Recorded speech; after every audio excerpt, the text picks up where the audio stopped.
तो once again फिर से आज हमारा जो टॉपिक है वो है carbon and its compound and according to NCERT it is chapter 4th of class 10th। और चूंकि ये चैप्टर काफी इंपॉर्टेंट है तो हम इसे बड़े ही ध्यान से भी पढ़ेंगे। और इम्पॉर्टेंट, और मैं जो बोलता हूँ हर चीज इंपॉर्टेंट है उसके पीछे भी रीजन है, और रीजन बहुत सिंपल है। कार्बन जो है वो बहुत ही लिमिटेड है हमारे नेचर में। मतलब अगर एटमॉस्फेयर की बात करें तो पूरे एटमॉस्फेयर में इट इज जस्ट 0.02%, और अगर पूरे अर्थ की बात करें तो समथिंग 0.03% एंड दैट्स इट। मतलब कहने का ये काफी लेसर क्वांटिटी है, बट इसके uses day to day life में काफी ज्यादा हैं। तो हम ये कहना चाहते हैं कि इस चैप्टर को ऐसे भी समझना चाहिए बिकॉज सिलेबस के लिए इंपॉर्टेंट है। प्लस सेकंड चीज, ये आपको बहुत कुछ सिखाएगा भी, जिससे आप you know about the proper management of thing. अगर चीजें कम होती हैं तो आप उसको कैसे मैनेज करेंगे, राइट। तो स्टार्ट करते हैं। सबसे पहले इसके टॉपिक्स को कैटेगराइज अगर हम करें पूरे चैप्टर्स को, तो it can be categorise in 4 to 5 sections. मैंने थोड़ा सा कम इसलिए टॉपिक रखा है बिकॉज वो हेल्पफुल रहेगा। जब टॉपिक्स कम रहते हैं तो इंटरेस्ट ज्यादा होता है पढ़ने का, ठीक है ना। और ये ऐसा नहीं है कि मैं बस टॉपिक को हटा दिया हूं, मैंने बस कुछ टॉपिक को सेग्रीगेट करके और बाद बाकी को उनके साथ ही रखा हूं, ठीक है ना। अब जैसे बेसिक्स के अंदर मैंने बोला, तो बेसिक्स के अंदर आपकी सारी चीजें कवर हो जाती हैं, जिसमें इलेक्ट्रॉन डॉट स्ट्रक्चर भी आता है आपका, और उसके अलावा और कार्बन के बारे में जो और सारी चीजें हैं, मेटल है या नॉन मेटल है या वैलेंसी क्या है, समथिंग सारा चीज के अंदर आ जाएगा। नोमेनक्लेचर से पहले सैचुरेटेड एंड अनसैचुरेटेड कार्बन, ठीक है।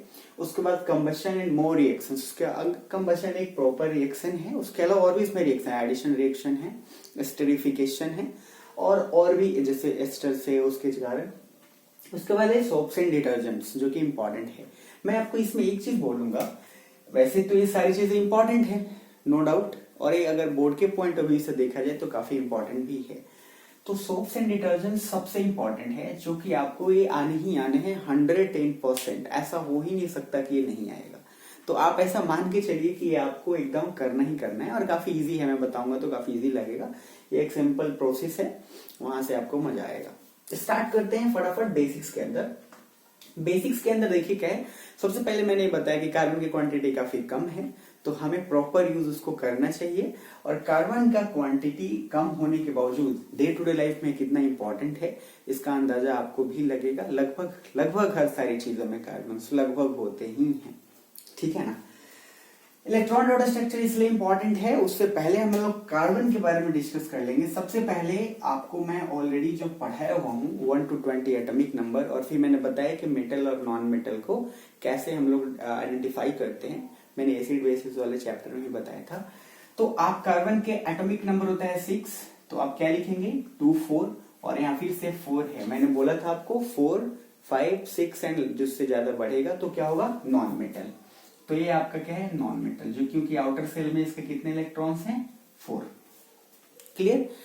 अब उसके बाद जब हमने डिसाइड कर लिया कि नॉन मेटल है, पहली बात इसके बारे में ये चीजें पता चल गई। दूसरी, कार्बन के पास जो नेचर है वो किसी के साथ भी बहुत जल्दी बॉन्ड क्रिएट करता है। मतलब कार्बन इज लाइक, आप ऐसे समझ सकते हैं कि अगर आलू का एग्जाम्पल मैं दूं तो आलू क्या है ना, वो हर सब्जी के साथ लगभग मिक्स हो जाता है। तो कार्बन भी कुछ इसी टाइप का नेचर रखता है, जो लगभग सभी के साथ मिक्स होना पसंद करता है। और सभी के साथ कहना मतलब इट्स नॉट लाइक कि हर किसी के साथ, मतलब ये मोस्टली के साथ आप कह सकते हैं। इसका ऐसे हाइड्रोजन के साथ कुछ ज्यादा लगाव होता है, ठीक है ना। तो कार्बन के पास एक नेचर होता है जिसमें ये क्या करता है कि बहुत जल्दी बॉन्ड को क्रिएट करता है। अब जैसे इसमें एक वर्ड बार बार यूज होगा कोवैलेंट बॉन्ड। आप ऑलरेडी पढ़े भी होंगे कोवैलेंट के बारे में, नहीं भी पढ़े होंगे तो कुछ फर्क नहीं पड़ता, मैं बता देता हूँ सिंपली। कोवैलेंट का जो मीनिंग होता है वो होता है शेयरिंग ऑफ इलेक्ट्रॉन्स। मतलब जब इलेक्ट्रॉन्स शेयर किए जाते हैं आपस में तो उसको बोलते हैं हम कोवैलेंट, और शेयर करने से जो बॉन्ड बनता है उसी को बोलते हैं कोवैलेंट बॉन्ड। क्लियर है।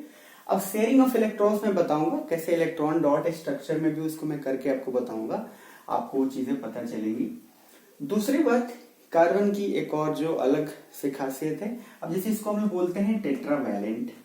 तो आपने ऑलरेडी वैलेंसी पढ़ा होगा, फिर भी मैं थोड़ा यहां बता देता हूँ। टेट्रा मतलब तो होता है ऑलरेडी 4, और वैलेंट जो आप वैलेंसी कह सकते हैं। और वैलेंसी को बस मोटे तौर पे समझ लीजिए कि जिसके आउटर सेल में जितने इलेक्ट्रॉन हैं वही वैलेंसी होता है। मोटे तौर पे आप इतना समझ लीजिए। तो कार्बन के आउटर सेल में 4 होते हैं, तो इसलिए इसको हम लोग टेट्रावैलेंट बोलते हैं, मतलब इसकी वैलेंसी 4। क्लियर है? तो ये टेट्रावैलेंट पता चल गया। दूसरी चीज आपको आगे समझने के लिए जो हेल्पफुल और होगी वो है ऑक्टेट रूल।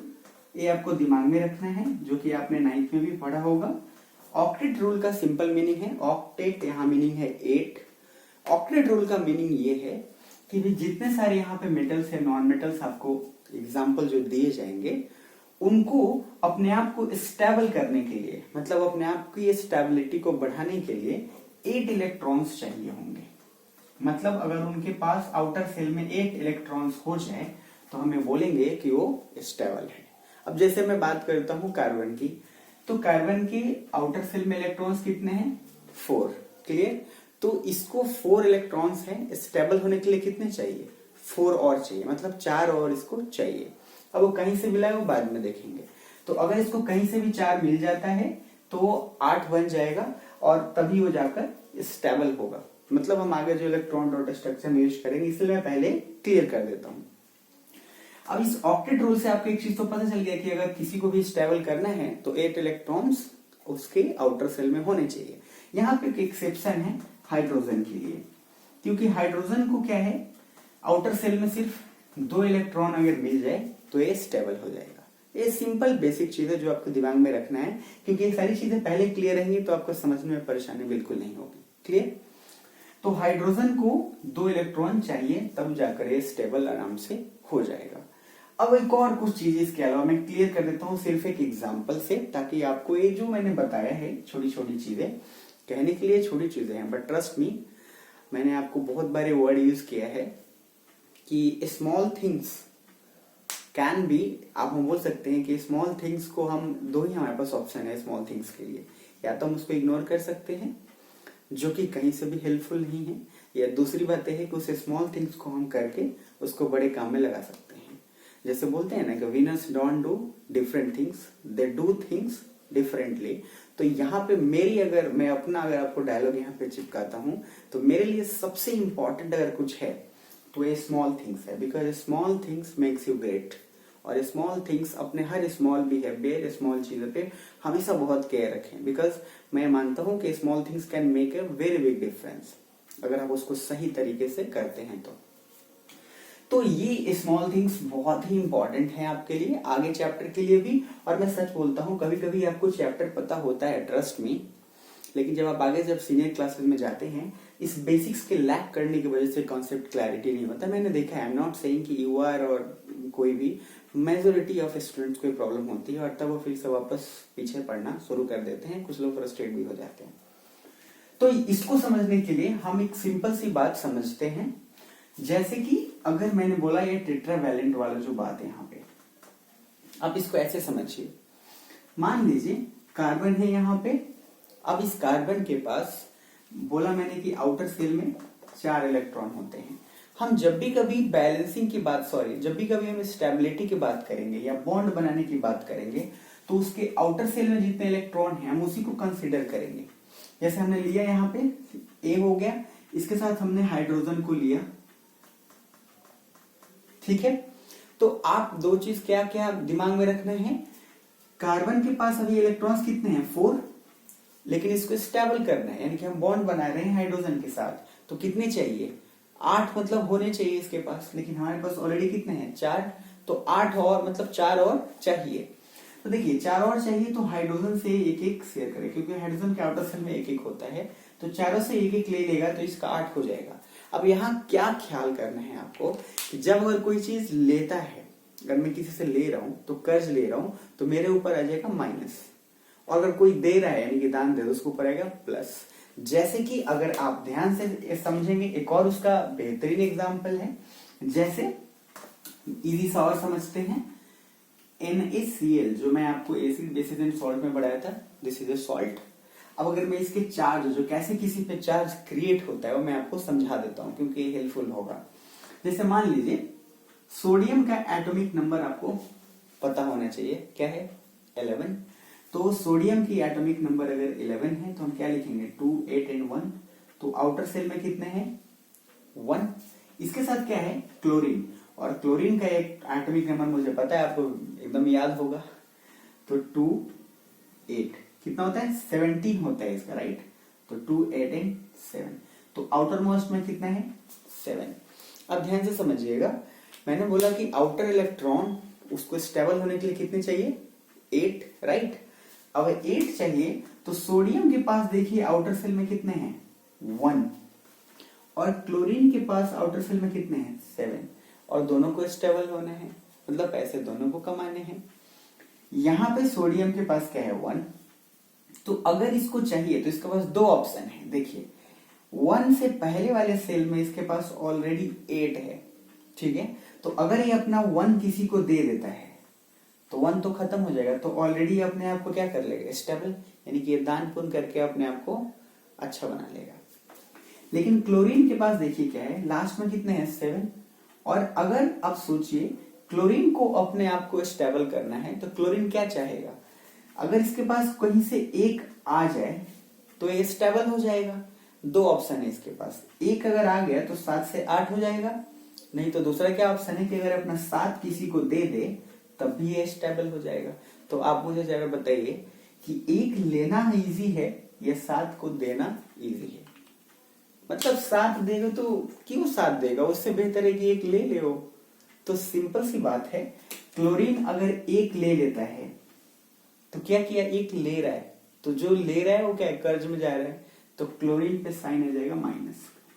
अब बात यह आता है कि -1, -2, -3 कितना, तो जितना वो लेगा उतना माइनस, तो कितना ले रहा है 1, तो इसलिए क्लोरीन पे -1। तो जब 1 होते हैं तो हम ज्यादातर लिखते नहीं, इसलिए क्लोरीन पे सीधा हम ऐसे माइनस लिखते हैं, Cl-। क्लियर है। अब बात करते हैं सोडियम की, तो एक इसने क्या किया इसको दे दिया, तो देने वाला महान, तो कितना दिया 1, तो इसलिए सोडियम पे आ जाता है Na+1। आ गए समझ में। तो हम +1 है तो 1 की जगह। तो चार्ज का जो डिस्ट्रीब्यूशन होता है प्लस और माइनस कैसे होता है, ये आप हो सकता है आपको पता हो, लेकिन ज्यादातर लोगों को पता नहीं होता है।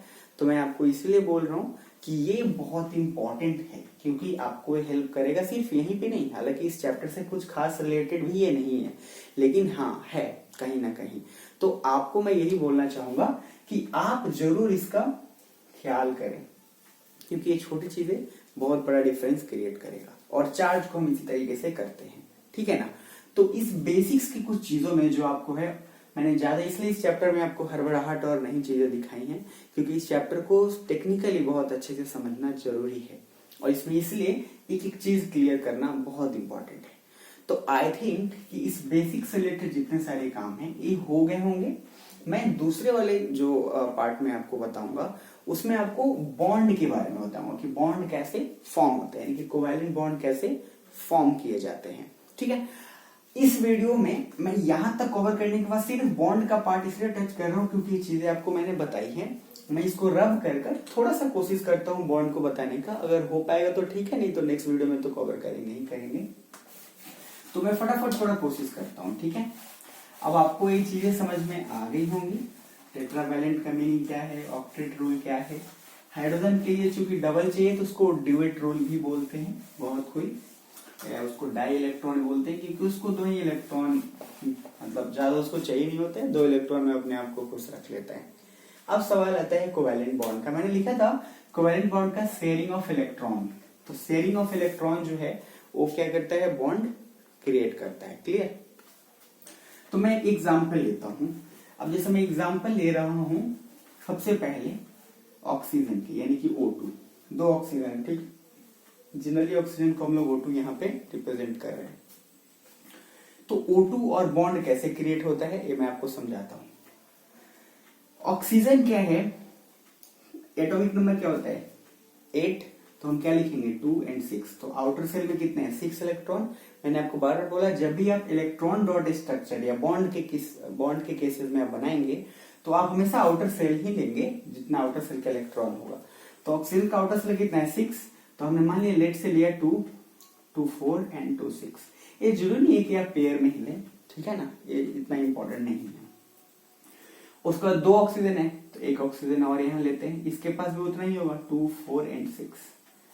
अब देखिए मैंने क्या बोला, ऑक्टेट रूल क्या बोलता है कि अगर आप आउटर सेल में 8 इलेक्ट्रॉन रहते स्टेबल हो जाएगा। इसके पास ऑलरेडी 6 है, तो इसका ये 2 शेयर कर लेगा तो 8 हो गया, और फिर इसका ये 2 और शेयर कर लेगा तो क्या हो जाएगा 8।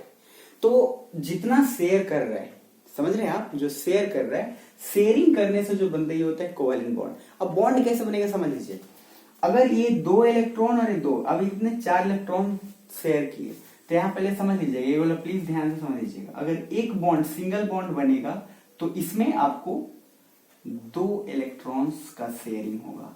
अगर डबल बॉन्ड बन रहा है तो 4 इलेक्ट्रॉन्स का शेयर होगा, और अगर ट्रिपल बॉन्ड बन रहा है तो इसमें 6 इलेक्ट्रॉन्स का शेयरिंग होगा। आ रही समझ?